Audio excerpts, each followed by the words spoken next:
Cette partie du conte voit le face-à-face entre Vasilissa et la vie sorcière. Les tâches à accomplir sont les suivantes.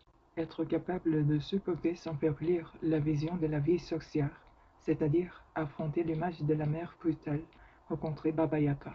Se familiariser avec l'arcane, la tronche, la carité du sauvage, habiter quelque temps la maison de Baba Yaga. Introduire certaines de ces valeurs dans notre existence, devenant en cela de même un peu étrange. Manger sa nourriture.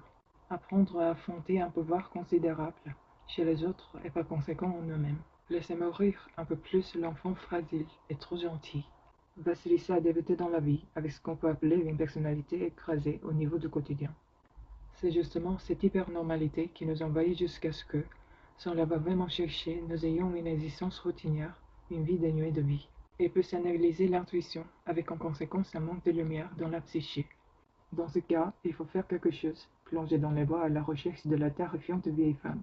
Sinon, un beau jour, alors que nous marcherons dans la rue, un trou d'homme se vorera sur nos pieds, et nous serons saisis par quelque force inconsciente qui nous secouera comme un chiffon. Joyeusement ou pas, plutôt pas d'ailleurs, mais pour notre bien. Vasilissa reste là, elle accepte la divinité de la mère sauvage, avec sa sagesse, ses verrous et tout.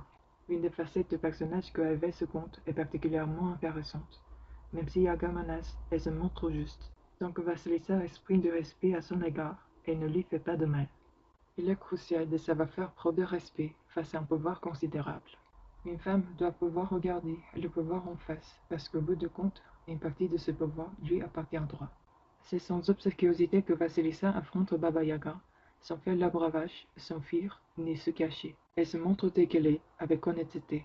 Beaucoup de femmes guérissent de leur complexe, toutes gentilles, qui les faisait agir avec une extrême douceur, quels que fussent leurs sentiments et la personne qui les appréciait. Si elles souriaient aimablement le jour et grinçaient horriblement des dents la nuit, la Yaga de leur psyché tentait brutalement de se faire entendre. Faire face à ce pouvoir sauvage et créateur qui est en nous, c'est avoir accès aux innombrables visages de la féminité souterraine. Ils nous sont innés et nous devons choisir ce qui nous conviendront le mieux au moment qui nous plaira. Cela signifie qu'on peut rencontrer sa propre luminosité sans s'enfuir, qu'on peut vivre à sa façon avec la nature sauvage. Cela signifie être capable d'apprendre et de supporter ce que nous savons.